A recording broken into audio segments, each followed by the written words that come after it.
Plan B, the only other plan that elects a Democrat. People in chat are wondering, who do you think is going to win this election? Might be an obvious answer because I've watched your stuff. And also, can you defend the idea that Biden should stay in the race? Can you really quickly give my chat a rundown on the 13 keys, how you develop them, and their predictive value in your opinion? Certainly. I love to tell you young people that I developed the keys by rooting my eyes in the archives, by deep contemplation.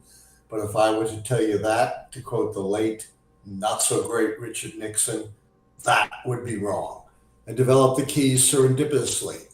In 1981, I was a distinguished scholar at Caltech in Pasadena, right by Los Angeles. And there I met the world's leading authority in earthquake prediction, Volodya Kailas-Borak from Moscow. And he said, we are going to collaborate. And being brilliant and foresightful, of course, I said, no, we're not. Earthquakes may be a big deal here in Southern California. I got to go back to American University in Washington, D.C. No one cares about earthquakes there. He said, no, I already solved earthquakes, right? Get this. He said in 1963, he was a member of the Soviet scientific delegation that came to Washington under JFK and negotiated the most important treaty in the history of the world. It's the reason you're all still here, the Nuclear Test Ban Treaty that stopped us from poisoning our atmosphere, our soil, and our oceans. And he said, in Washington, I fell in love with politics and always wanted to use the methods of earthquake prediction to predict elections. But he said, look, I live in the Soviet Union. It's supreme leader or off with your head. Yeah. But you're an expert in history and politics and the presidency. So we became the odd couple of political research, the US historian and the Soviet geophysicist. And to develop a model, we reconceptualized presidential elections.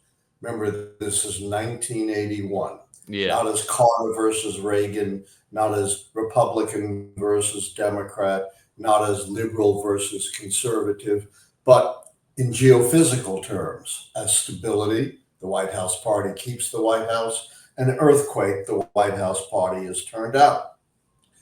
With that in mind, we used Kailas-Borak's method of pattern recognition to see what patterns were associated with stability and earthquake for every election, going back to the horse and buggy days in 1860, when Abe Lincoln was elected, right up to the last election in 1980. And that study yielded the 13 keys to the White House. 13 true-false questions where an answer of true always favors stability, an answer of false favors earthquake. And the keys were able to separate more effectively than any other set of variables, stability and earthquake. And they essentially measure the strength and performance of the White House party, demonstrating that American presidential elections are essentially votes up or down on the strength and performance of the party holding the White House. And all the things that the pollsters and the pundits and the media obsess on, the debates, the speeches, the fundraising, the ads, the dirty tricks, all of this count for little or nothing in the end. And the way it works, if there are 6 false keys, 6 negatives, the party in the White House is experiencing an earthquake. Fewer than 6, you have stability. Now remember, this is all retrospective. This was development. I first made a prediction based upon the keys in April 1982, when I predicted Ronald Reagan's reelection. Now you may say Ronald Reagan's reelection, come on. But this is April 82, almost 3 years ahead of time, when the nation was in the grip of what was then the worst recession since the Great Depression, and Reagan's approval rating was 43%. I have since used the keys successfully to forecast the outcomes of the next 10 presidential elections, including predicting Trump in 2016 which you can imagine did not make me very popular in Yeah. 90% plus Democratic Washington, D.C., where I teach at American University. Yeah, really quickly, the way that you guys built this model is so fascinating to me because you took his tools and skills in prediction and then your tools in politics and combined them and were able to create this pretty predictive model. So I guess my question to you is, before we talk about the 2024 election, how do you, some of the critics of your model say that the criteria is rather binary compared to, say, Nate Silver 538. You know who that is, right? So how do you defend your model Believe me, versus I know who Nate Silver is. yeah. He's notorious at this point. And I check his model, but how do you defend your model against one that is constantly updating is my question. Yeah. My model is necessarily binary. It predicts winners and losers with two vectors, one of 0 and 1 for victory and defeat, and the other vector for the number of discrepant keys. Now, Nate Silver is a clerk. He basically compiles polls and he comes up with probabilities that are utterly meaningless. For example, he said in 2016, there was a 78% chance that Hillary Clinton would win. That's not a real probability. You know, I'm a quantitative historian. I do statistics. A real probability is based on the law of large numbers. That is, you have a very large numbers of trials and the probability stabilized. The most obvious is a coin flip. You know, if you flip a coin a million times, it's going to stabilize around 50-50. But we only have one election. We don't have long run probabilities for a given election. You just have silver simulations based on the polls. Moreover, it is meaningless. So when Hillary Clinton loses, he says, see, I told you she had a 22% chance to lose. So Nate Silver can never be right. He can never be wrong. Yeah. The problem is with the polls and with Silver, because, you know, he's just a clerk. He's not an academic. He has no understanding of how elections really work. But aside from that, look, polls are snapshots. They change overnight. They have no predictive value. Plus, the error margin in polls is vastly greater than they tell you, and it's not random. They tell you, for example, the error margin is plus or minus 3%. You've heard that, right, Adam? You know, yeah, of course. Yeah. That's pure statistical error. That's the error you would get if you had a huge jar of green and red balls and you took a sample and estimated the percentage of green and red balls in the jar. Well, human beings are not green and red balls. They may lie to pollsters. They may not have focused on the election yet and are going to change their mind in the future. Plus, no one's actually voted yet. So they're not actually polling voters. So they've got to guess who the likely voters are. And every pollster has a different way of guessing. So you add all of that. It's on top of the plus and minus 3%. And it's not random. It's unidirectional. So in 2016, the pollsters underestimated Republican voting strength. This time, based upon elections in 2022, off year 2023, and special elections in 2024, they're underestimating Democratic voting strength. Democrats way outperform the polls in actual elections. Yeah, and then when the results of the election are right inside the margin of error, they can endlessly justify it and be like, "Oh, we were right. We were right, and it was right inside our margin of error." But right. Yeah, I guess my question can't be wrong and they can't be right. Yeah. So it's meaningless. It's sports talk radio. You know, it's fun, but it has no value. People in chat someone was roasting Nate Silver. They said he couldn't predict a football game. That's not very nice. But I want to ask you really quickly. Really quickly, I want to ask you, people in chat are wondering, who do you think is going to win this election? Might be an obvious answer because I've watched your stuff. And also, can you defend the idea that Biden should stay in the race? Yeah. Let me first give you a broad perspective and then I'll zero in if that's okay. Yep. My broad perspective is, and I've been saying this for years, and this recent events prove it. Republicans have no principles. Democrats have no spine. Republicans have no principles. They have united like a herd of sheep behind a candidate, Donald Trump, who is trying to con and gaslight his way into the White House. His entire debate performance was based upon lies, one lie every 1 minute to 20 and 30 seconds. Moreover, they've united behind a candidate who's a convicted felon, who a civil jury found had sexually assaulted, colloquially raped a woman, defamed her and hurt her, who a civil jury had found he committed massive financial fraud. He ran a fraudulent charity just designed to enrich himself, a fraudulent university, Trump University, a fraudulent institute, Trump Institute, and he has promised to govern as a dictator. He said, I'll be a dictator only on day one.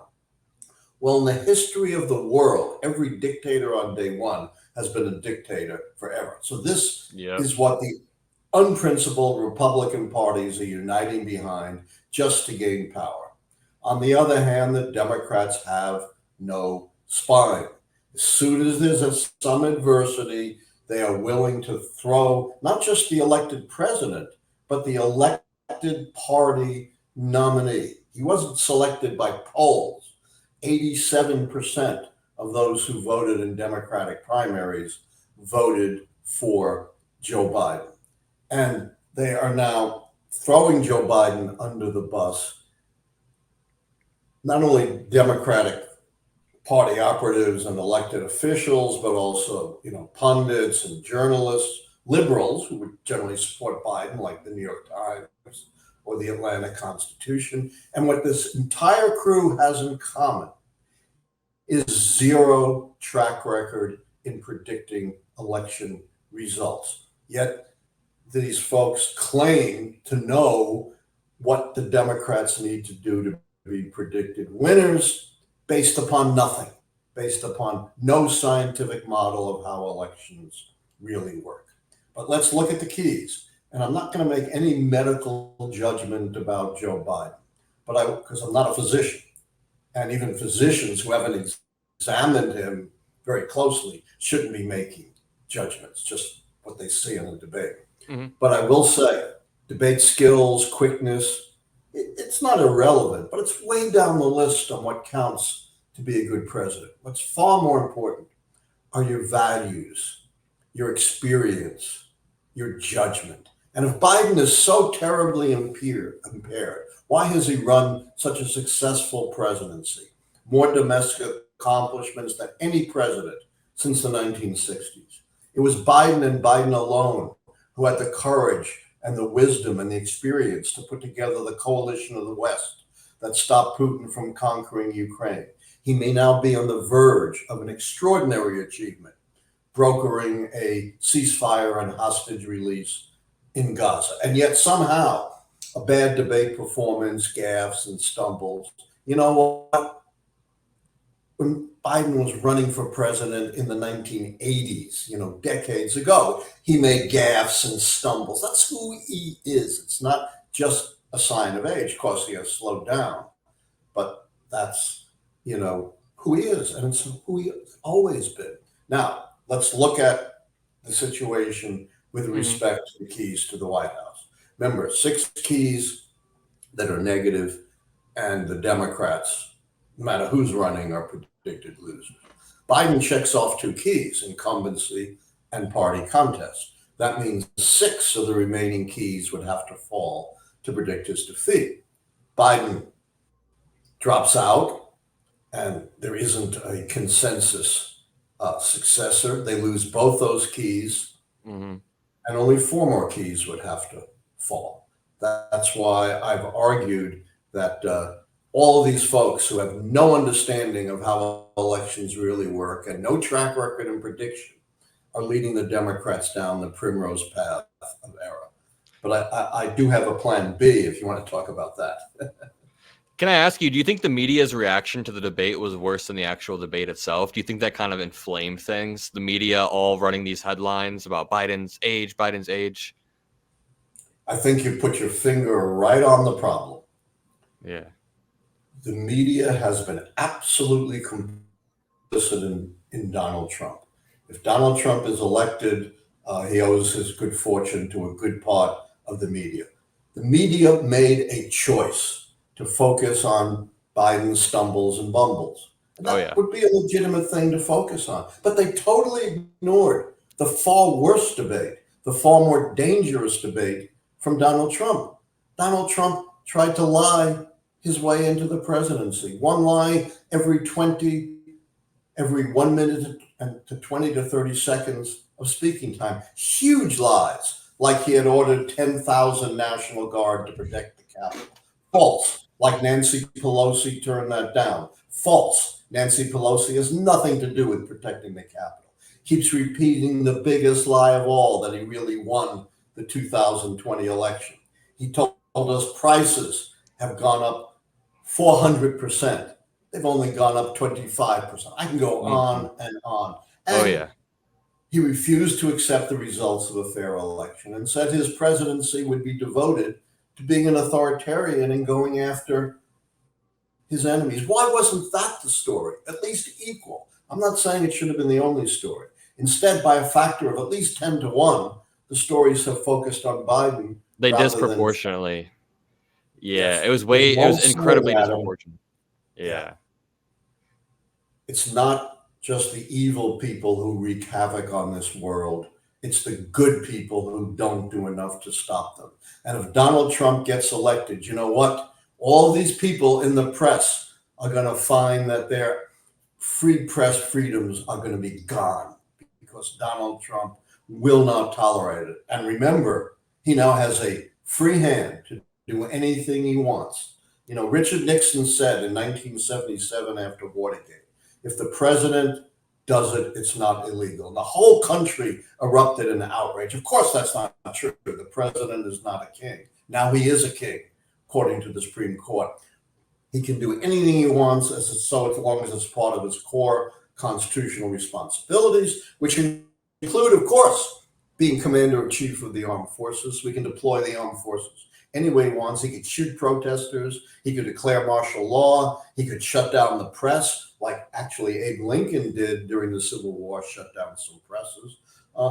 And even non-core duties, he still has a presumption of immunity. So you combine what the Supreme Court has done with what Donald Trump has said. He's right out in the open. You don't have to, dig into what Donald Trump is all about. And we have the clearest blueprint in the 235 history of our republic for the destruction of a democratic republic and turning the United States into a Russia or a Hungary. And believe me, all those in the press who are complicit with Trump are going to be very, very, very sorry. Yep, the Hungary Viktor Orban model is the one that Donald Trump is going for, and he doesn't learn from his mistakes a lot, but we know that he's going to learn from his mistakes and only put loyalists around him. He doesn't want someone like Mike Pence who's going to stop him from stealing the election. But I guess what I would want to see Biden do the week after the debate was get out there, campaign relentlessly, do like a Fox News town hall and go into the enemy's territory. And he's kind of done a few appearances, but I guess I want to know, like, how does Biden rejuvenate his campaign? And also, can you lay out your plan B for us? Because I am curious about your plan B. Yeah, you're absolutely right. Biden has to get out there and not just in scripted situations. The problem is like with the George Stephanopoulos interview. These same folks who are complicit with Donald Trump are nitpicking every little piece. He makes a stumble, he garbles a word or two. Meanwhile, Trump couldn't even remember the name of his own doctor, confused Nancy Pelosi and Nikki Haley. And, that doesn't matter because Biden looks older, but he needs to do what Franklin Roosevelt did in 1932. Remember, Franklin Roosevelt had a severe disability, he's crippled from polio. But in those days, it wasn't a disability. You are a cripple and you are incapable of functioning. And what did he do in his 1932 campaign? even though his advisors said, don't campaign. We don't want people to see a disability. He said, nuts. I'm going to do a vigorous campaign and prove I'm up to the presidency. And that's exactly what Joe Biden needs to do. Plan B, the only other plan that elects a Democrat. Let's say the pressure is so great that they force Biden out. What he has to do then is not just step aside from the campaign. That's not good enough. He's got to resign the presidency for the good of the country. Look, if he can't run a campaign, how is he going to run the country anyway for the next 6 months? It's an absurd position. So he says, I'm resigning the presidency for the good of the country, drawing a great contrast with Donald Trump, who only does things for the good of Donald Trump. Harris becomes president. Biden instructs all of his delegates to support Harris as the candidate, and that would not be hard now that she's the sitting president, and they would still take off the incumbency and the contest key and still be in an excellent position to win the presidency. The worst thing they can do is force Biden out and then have a big brawl. You know, I've heard, oh, we're going to have another primary. It's going to be so great. Nonsense. You know, they'll lose both keys. But step aside from the keys. Just look at history. Adam, how many times since the turn of the 20th century, over 120 years, has the party holding the White House ever won when it's an open seat, the incumbent's not running, and you have a contested or uncertain nomination? The answer Never, right? is never. So what these fools want to do is recreate exactly the same conditions from 2016, no incumbent party fight, that led to the election of Donald Trump in the first place. Now they want to recreate the conditions to lead to the re-election of Donald Trump. It's the problem with, you know, prognosticating off the top of your head, thinking you know what's electable without having a scientific basis. We've been down this road before with the Democrats. You know, many times they've said, we've nominated a really electable candidate, someone with a track record, someone who's experienced, you know, someone who's not too radical, someone like Mike Dukakis, the governor of Massachusetts in '88, or John Kerry, the great senator in 2004, or Hillary Clinton, you know, the former first lady, senator, secretary of state. And what do all of those candidates have in common, madam? They all lost. So these people who think they know what's electable have no idea and no clue. You know, for the most part, it's been the off-the-wall, unexpected Democrats who've won, for the most part. Right, Jimmy Carter, Bill Clinton, Barack Obama. No one ever heard of those folks a few years before the election. Can I ask you, what's the argument for Biden having the charisma key over Donald Trump? Obviously, I loathe Donald Trump, but if I were to remove myself from someone who's like super politically active and I put myself in my like frat bro friend's shoes who's just barely pays attention, he probably thinks that Donald Trump has more charisma at this very moment. He'd be wrong, but what's the argument for the people thinking that Biden has more charisma? Well, you got to read my book, Predicting the Next President, The Keys to the White House 2024. And it actually gives the criteria for each key, including the 2 charisma keys and every other key. You know, these keys may look a little subjective, but they're not once you properly define them. When you look at my book, they're very carefully defined. Plus, the book shows the answers going all the way back to 1860. So the next answer has to be consistent. Also, if you want to follow the keys and ask questions about them, check out my live show on YouTube every Thursday, 9 p.m. Eastern. And you can find it by looking up at Allan Lichtman YouTube, A-L-L-A-N. So the charisma keys are not in comparison to one another. The charisma keys are defined as a candidate who is one of these once-in-a-generation, broadly inspirational candidates. And I don't think there'd be much argument about who they have been. They're very rare. Teddy Roosevelt, Franklin Roosevelt, John F. Kennedy, Ronald Reagan, Barack Obama in 2008. Not much argument. Now, that's over 120 20 years. Clearly, Biden is not an FDR. And Donald Trump, on the other hand, is not a Reagan. You know, he's a great showman. But remember, the criterion is broadly appealing. Ronald Reagan won 2 elections in popular vote landslides. There were lots of Reagan Democrats. Donald Trump lost 2 elections by 10 million votes. And I have yet to find very many Donald Trump Democrats. So he doesn't fit the criterion of being broadly appealing. That's why neither Biden nor Trump qualify. And I don't think that's controversial. Yeah, I just have one more question for you because I know you're on vacation. I don't want to hold you too long. I feel like we could talk all day about Project 2025, Trump's threat to democracy, but someone in chat was asking, what about this Open Labs poll that leaked from the Democratic side over the weekend that apparently showed Biden down in swing states? You don't trust that poll? You know, as I said, polls are snapshots. They are not predictors. All the polls showed Hillary Clinton was going to win.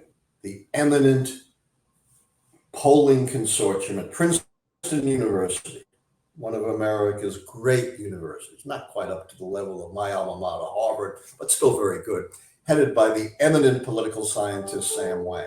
And they told us, Hillary, this is right before the election, not 4 months ahead of time, Hillary Clinton had a 99% chance to win. That's about as high as you get. And Wang said, I'll eat a bug on national television if I'm wrong. And sure enough, he ate that bug. But the keys to the White House, of course, predicted Trump. After the first debate, you know, everyone says this is the worst debate ever. Well, not according to the poll, if you want to believe polls, you know, which these guys, you know, are swearing by. According to the CNN Snap poll, yes, Biden lost the debate, but not as catastrophically as, you know, the media and the critics tell us. It was 67-33. In the first debate against Mitt Romney, Obama lost the debate 72% for Romney to 20% for Obama. And we saw some of the same headlines, you know, Democrat panicking, campaign in free fall. And the polls switched. The likely voter poll switched from plus 8% for Obama to plus 4% for Romney. A 12-point swing, much bigger than any of the swings we've seen this time. And all the pundits were pronouncing, you know, Obama dead, anointing Romney. So you want to live with the polls, you're also going to die with the polls. Plus, there's so much yet to come. What if Biden does get the ceasefire and the hostage release? You know, that could fundamentally change the polls.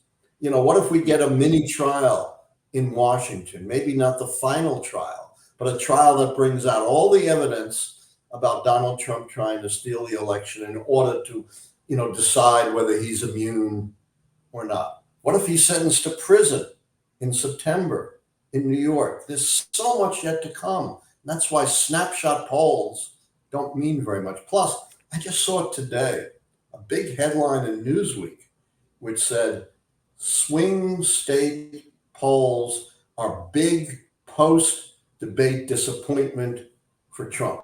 Basically, they showed Biden ahead in some, like Wisconsin and Michigan, Trump ahead in some, like North Carolina and Arizona, but essentially, you know, a point or two separating Biden and Trump about a week after the election. And that's before all these other things might happen.